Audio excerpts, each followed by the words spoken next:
Faida ya mwanadamu ni kizazi chake.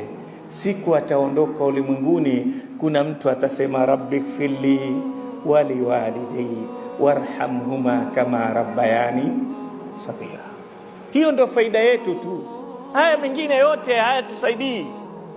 Lakini ukaacha mtoto, akawa mtoto yule kila mara atakumbuka aseme, Mola, wasamehe wazazi wangu, walinihurumia udogoni, wakanilea vizuri, wakanipa dini, wakanifundisha adabu, wakanilekeza maisha bora, wakanitamanisha janna. Basi na wewe Allah, huko alipo mzazi wangu, muhurumie na umpe janna. Hili litakusaidia. Lakini akiwa president awe nani, asipokupa dua hii hajakusaidia kitu. Lazima tubadilike, lazima tubadilike.